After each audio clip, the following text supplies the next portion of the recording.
দুই রিকাত সালাতুল হাজতের নামাজ পড়িয়া আল্লাহ তাআলার একটি নামের জিকির 121 বার পাঠ করলে আল্লাহ তাআলা আত্মার মনের 70টি হাজতকে পূর্ণ করবে। আল্লাহু আকবার। হ্যাঁ, যদি আপনি সালাতুল হাজতের নামাজটা আদায় করে আল্লাহ তাআলার নামের একটি নাম 121 বার আদায় করেন, আল্লাহ তাআলা আত্মার হাজত অর্থাৎ আত্মার প্রয়োজনকে আল্লাহ তাআলা 70টা প্রয়োজনকে আল্লাহ তাআলা আত্মার মনের ইচ্ছাকে পূর্ণ করে দেবে।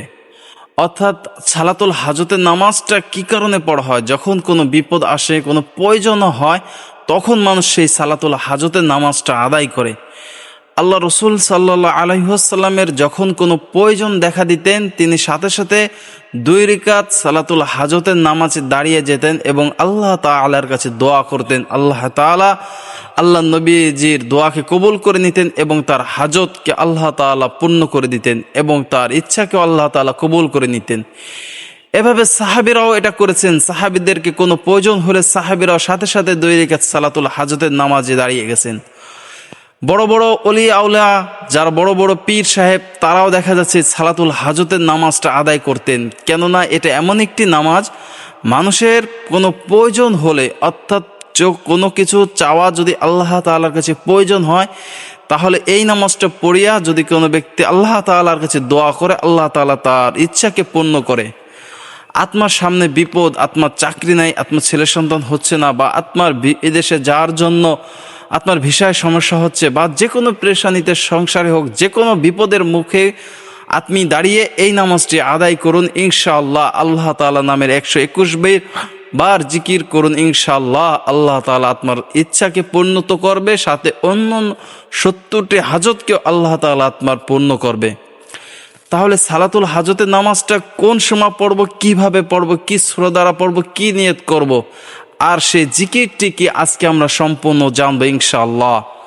ধৈর্য সহকারে দেখি আমরা এই আমলটা জানতে পারবো এবং অপরকেও জানাবো, যাতে করে মানুষের প্রয়োজনটা মানুষের কাছে না বলে আল্লাহ তাআলার কাছে আমরা এই প্রয়োজনটা বলবো, যাতে করে আল্লাহ তাআলা তার গায়বী খাজানাত থেকে তিনি আমাদেরকে ভালো এবং উত্তম কিছু দান করে। মানুষ তো শুধুমাত্র শূন্যওয়ালা, মানুষ কোনো প্রয়োজন মেটাতে পারে না, কিন্তু আল্লাহ রব্বুল আলামিন তিনি মানুষের বান্দাদের প্রয়োজনকে মিটিয়ে রাখেন যখন বান্দারা আল্লাহ তাআলার কাছে চায়। তা আমাদের যখন কোনো প্রয়োজন হবে, আমরা এই সালাতুল হাজতের নামাজটা আদায় করব ইনশাআল্লাহ। এই নামাজটি 2 রিকাত আপনি পড়তে পারেন এবং 4 রিকাতও পড়তে পারেন। অনেক গুরুত্বপূর্ণ একটি নামাজ, যখন আপনার প্রয়োজন হয়, এটি নফল নামাজ। এই নামাজটি পড়ার জন্য আপনার যে কোনো সময় আপনি পড়তে পারেন, তবে শুধু নিষিদ্ধ সময় 3টি আছে, সেই 3টি সময় ব্যতীত আপনি এই নামাজটি যে কোনো সময় পড়তে পারেন। সেটি হলো সূর্য ওঠার, দেখা যাচ্ছে সূর্য যখন ওঠে তার 10-15 মিনিট পর, অর্থাৎ এই নামাজটা, অর্থাৎ সূর্য ওঠার সময় আপনি এই নামাজটা আদায় করতে পারবেন না। সূর্য যখন মাথার উপর থাকে তখন আপনি এই নামাজটি আদায় করতে পারবেন না। সূর্য যখন অস্ত যায় তখন আপনি এই নামাজটি আদায় করতে পারবেন না। শুধু কি এই নামাজটি নয়, আপনি যে কোনো নামাজই আদায় করতে পারবেন না। এই 3টি সময়, শুধু এই 3টি সময় আপনার নামাজ পড়া, আমার নামাজ পড়া, প্রত্যেকটা মানুষের নামাজ পড়া নিষেধ এই 3টি সময়। আর আপনি যে কোনো সময় নামাজটি আদায় করতে পারেন ইনশাআল্লাহ। এই নামাজটি আপনি সকাল 4টা 5টা, অর্থাৎ সকালে, বা দেখা যাচ্ছে 12টা এরকম সময়, যে কোনো বিকেলে 2টা 3টা, রাত হচ্ছে ইশার পর, যে কোনো সময় আদায় করতে পারেন। তবে উত্তম হলো শেষ রাতে, অর্থাৎ রাতের 3য় অংশে, শেষ রাত, অর্থাৎ যখন আমরা তাহাজ্জুদের নামাজটি আদায় করতে উঠি, তখন আমরা এই নিয়তে সালাতুল হাজতের নামাজটা আদায় করব ইনশাআল্লাহ। কেননা আল্লাহ তাআলা তখন প্রথম আসমানে চলে আসে এবং বান্দাদেরকে বলে, তোমাদের কার কি প্রয়োজন তোমরা আমার কাছে চাও, আমি তোমাদেরকে প্রয়োজনকে মিটাবো, আমি তোমাদের প্রয়োজনের অভাবকে, তোমাদের অভাব দূর করে দেব। অর্থাৎ যখন আমরা ওই নামাজটি আদায় করব, সালাতুল হাজত অর্থাৎ প্রয়োজনীয় নামাজ, আবার আল্লাহ তাআলা তার প্রয়োজনে, বান্দার প্রয়োজনে, ইচ্ছায় আল্লাহ তাআলা দেওয়ার জন্য আল্লাহ তাআলা ডাকতেছে, তখন ওই নামাজটি আমরা আদায় করব ইনশাআল্লাহ। শুরুতে ওই নামাজটি যখন আমরা আদায় করব, আদায় করার পূর্বে আমাদের উত্তম রূপে ওযু করে নিতে হবে। কেননা আমাদের যদি ওযুটা উত্তম রূপে এবং আল্লাহ রাসূল সাল্লাল্লাহু আলাইহি ওয়াসাল্লামের সুন্নত অনুযায়ী যদি না হয়, তাহলে দেখা যাচ্ছে আমাদের নামাজের ভিতরে ধুরকুচি, নামাজের ভিতরে অশান্তি আমরা ফিল করব। কেননা আমাদের নামাজটি সঠিক তরিকায় হবে না। তাই অজুর শুরুতে বিসমিল্লাহির রহমানির রহিম বলিয়া আমরা অজু শুরু করব। উত্তম রূপে অজুটা করিয়া আল্লাহ নবী সুন্নত তরিকায় অজুটা করিয়া পাক পবিত্র একটি স্থানে আমরা যাব। সেই স্থানে আমরা দাঁড়াবো এবং কেবলামুখী হয়ে আমরা নিয়ত করব সালাতুল হাজতের 2 রাকাত নফল নামাজ আদায় করতেছি। আল্লাহু আকবার। আমি নিয়তটি আবারও বলতেছি, সালাতুল হাজতের 2 রাকাত নফল নামাজ আদায় করতেছি কেবলামুখী হয়ে। আল্লাহু আকবার। এই বলে আমরা সালাতুল হাজতের নামাজটি নিয়ত করে আমরা দাঁড়াবো। দাঁড়ানোর পর তারপর আমরা কি করব? আল্লাহু আকবার। আমি প্রথম আপনাদেরকে নামাজটি দেখাচ্ছি, অর্থাৎ নামাজটির প্র্যাকটিক্যালতা আমরা আপনাদেরকে দেখাচ্ছি কিভাবে সালাতুল হাজতের নামাজ 2 রাকাত পড়বেন। তারপর আপনাদের শিখাচ্ছি কিভাবে ওই জিকিরটি আদায় করবেন।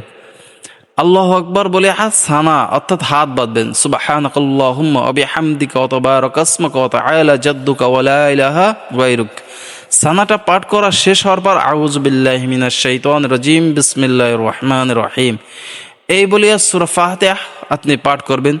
সূরা ফাতিহা পাঠ করার পর আবার বিসমিল্লাহির রহমানির রহিম বলিয়া যে কোনো সূরা আপনি পাঠ করতে পারেন। ওই সূরাটা পাঠ করার পর আপনার সূরা শেষ হয়ে যাওয়ার পর আল্লাহু আকবার বলে রুকুতে যাবেন। রুকু তাসবিহ আদায় করবেন, সুবহানা রাব্বিয়াল আযীম, সুবহানা রাব্বিয়াল আযীম, সুবহানা রাব্বিয়াল আযীম 3 বার 5 বার 7 বার আদায় করবেন। সামিআল্লাহু লিমান হামিদা বলে উঠে যাবেন। এখানে একটু সোজা হয়ে দাঁড়ানোর পর আপনি আবার যখন সিজদায় যাবেন, সিজদায় যাওয়ার পর সিজদার তাসবিহ আদায় করবেন, সুবহানা রাব্বিয়াল আ'লা, সুবহানা রাব্বিয়াল আ'লা। সিজদার তাসবিহ এরকম জায়গায় 3 বার 5 বার 7 বার আদায় করার পর আপনি এক সিজদা দিয়ে উঠবেন। এইখানে একটি দোয়া আছে, আল্লাহুম্মা গফিরলি ওয়াহদিনি ওয়াফিনি ওয়ারজুকনি। এই দোয়াটি পারলে অবশ্যই পাঠ করবেন, না পারলে এতটুকু পরিমাণ দেরি করবেন। আবার দ্বিতীয় সিজদায় যাবেন, দ্বিতীয় সিজদা তাসবিহ আদায় করবেন একই নিয়মে 3 বার 5 বার 7 বার। এই তাসবিহ আদায় করার পর আপনি আল্লাহু আকবার উঠবেন। ওঠার পর বিসমিল্লাহ বলিয়া আবার সূরা ফাতিহা পাঠ করবেন, আবার বিসমিল্লাহ বলিয়া আবার আবার একটা সূরা মিলাবেন। সূরা মিলানোর পর আপনি কি করবেন? আবার রুকুতে যাবেন, রুকুর তাসবিহ আদায় করবেন, রুকু থেকে উঠবেন, সিজদায় যাবেন, সিজদা তাসবিহ আদায় করবেন। এভাবে করে 2 রাকাত শেষ হওয়ার পর আপনি বসবেন। বসার পর আত-তাহিয়াতু লিল্লাহি ওয়াস-সালাতু ওয়াত-তাইয়্যিবাত অর্থাৎ আপনি আত-তাহিয়াতু পাঠ করবেন, দুরূদ শরীফ পাঠ করবেন, আল্লাহুম্মা সাল্লি আলা মুহাম্মাদ ওয়া আলা আলি মুহাম্মাদ। এই দুরূদটা পাঠ করার পর দোয়া মাসুরা, আল্লাহুম্মা ইন্নী যালামতু নাফসি যুলমান কাসীরা ওয়া লা আগফিরুল যুনুবা। অর্থাৎ দোয়া মাসুরা পাঠ করার পর আসসালামু আলাইকুম বলে নামাজ শেষ করে দেবেন। অর্থাৎ ডান দিকে ফেরানোর পর বাম দিকে ফিরাবেন। এইভাবে আপনি সালাতুল হাজতের নামাজটি আদায় করবেন। এখন এই নামাজটি আপনি যে কোনো সূরা দ্বারা পাঠ করতে পারেন। কোনো সূরার কোনো সূরাকে নির্ধারণ করা নাই যে এই সূরা দ্বারা পড়তে হবে। আপনি যে কোনো সূরা আপনার পারেন, যে কোনো সূরা দ্বারা আপনি এই নামাজটি আদায় করতে পারবেন এবং যে কোনো সময়। তবে উত্তম হলো তাহাজ্জুদের সময় সবচেয়ে উত্তম হয়, তো কেননা এখানে সেই সময় আল্লাহ তাআলা প্রথম আসমানে চলে আসে। তখন এই নামাজটি আপনি শেষ করবেন। নামাজটি শেষ করার পর আপনি ওই স্থানটায় বসে থাকবেন। যেই স্থানটায় আপনি নামাজ পড়তেছেন ওই স্থানটায় আপনি বসে থাকবেন। তার প্রথমত আপনি 3 বার ইস্তেগফার পাঠ করবেন, মুখে উচ্চারণ করে নেবেন। আল্লাহ তাআলার কাছে এটা বলবেন, আল্লাহ আমি জীবনে যত গুনাহ করেছি সেই গুনাহের জন্য আমি লজ্জিত, আমি আপনার কাছে মাপ চাই, আমি অনুতপ্ত। এভাবে প্রথম মুখে উচ্চারণ করি আস্তাগফিরুল্লাহ রাব্বি মিন কুল্লি যামবি ওয়া আতুবু ইলাইহি লা হাওলা ওয়ালা কুওয়াতা ইল্লা বিল্লাহিল আলিয়্যিল আযীম। এইভাবে 3 বার পাঠ করবেন। অর্থাৎ ইস্তেগফার 3 বার পাঠ করার পর আপনি 3 বার দুরূদ শরীফ পাঠ করবেন। যে কোনো দুরূদ শরীফ আপনি পাঠ করতে পারেন। অর্থাৎ নামাজের ভিতরে যে দুরূদটা পড়ছি সেটাও পাঠ করতে পারেন, সাল্লাল্লাহু আলাইহি ওয়াসাল্লাম এটাও পাঠ করতে পারেন। যে কোনো দুরূদটা আপনি পাঠ করতে পারতেছেন। আর দুরূদের ফায়দা হলো যে আপনি যদি একবার দুরূদ শরীফ পড়েন আপনার প্রতি 10টি রহমত নাজিল হয়, 10টি গুনাহ মাফ হয়, 10টি বরকত আল্লাহ তাআলা দান করে। আরও কি শুধু তাই নয়, আরও হচ্ছে আত্মার নামটি একটা ফেরেশতা আছে, ওই আত্মার নামটি আল্লাহ নবীর রওজা মোবারকে পৌঁছে দেওয়া হয়। আল্লাহু আকবার। তাহলে ভাবুন যে দুরূদের কত ফায়দা এবং দুরূদের কত ফজিলত। আর কোনো দোয়া শুরুতে অবশ্যই দুরূদ শরীফ পড়বেন, নবীর প্রতি প্রেম এবং আল্লাহর প্রশংসিত করে নিতে হয়। কেননা কোনো দোয়া শুরুতে যদি আপনি নবীর প্রতি দুরূদ পড়েন তাহলে এই দোয়াটি আরও কবুল এবং ওই দোয়াটি আরও বেশি কবুল হয়। এই জন্য আপনি ইস্তেগফার পাঠ করার পর আপনি দুরূদ শরীফ 3 বার পাঠ করবেন। তারপর হচ্ছে এই 121 বার এই জিকিরটি আদায় করবেন। আপনার ইচ্ছাকে আল্লাহ তাআলা পূর্ণ করবে, আপনার হাজতকে আল্লাহ তাআলা পূর্ণ করবে, আপনার 70টি হাজতকে আল্লাহ তাআলা পূর্ণ করবে।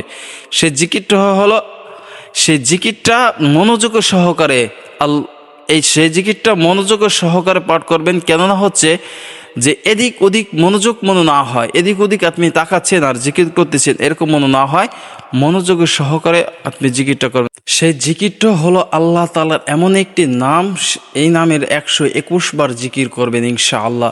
ইয়া ওয়াহ্হাবু, ইয়া ওয়াহ্হাবু, ইয়া ওয়াহ্হাবু, এই নামটি আল্লাহ তাআলার এই নামটি 121 বার যখন আপনি সালাতুল হাজতের নামাজটি পড়ে জিকির করবেন, আল্লাহ তাআলা আপনার 70টি হাজত অর্থাৎ 70টি প্রয়োজনকে আল্লাহ তাআলা আপনার ইচ্ছাকে পূর্ণ করবে। এ শুধু কি তাই নয়, আপনি যেই ইচ্ছার অর্থাৎ যেই প্রয়োজনের জন্য আপনি এই নামাজটি আদায় করতেছেন, আল্লাহ তাআলা আপনার ওই প্রয়োজনটিকেও পূর্ণ করবে।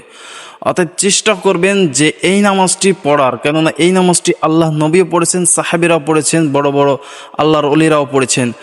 আত্মার প্রয়োজনীয়তা দেখা দেওয়ার সাথে সাথে আপনি কোনো মানুষের কাছে হাত পাতবেন না, দুনিয়াবি কোনো মানুষের কাছে প্রয়োজনের কথা বলবেন না, একমাত্র আল্লাহ তাআলার কাছে আপনার প্রয়োজনটাকে বলুন, আল্লাহ তাআলার কাছে হাত পাতুন, এই নামটি বলে আল্লাহ তাআলার কাছে জিকির করুন, এই নামটি বলে আল্লাহ তাআলার কাছে চান, এই সালাতুল হাজতের নামাজটি পড়ে আল্লাহ তাআলার কাছে চান। ইনশাআল্লাহ অবশ্যই অবশ্যই আল্লাহ তাআলা আপনার ইচ্ছাকে পূর্ণ করবে, আপনার হাজতকে পূর্ণ করবে।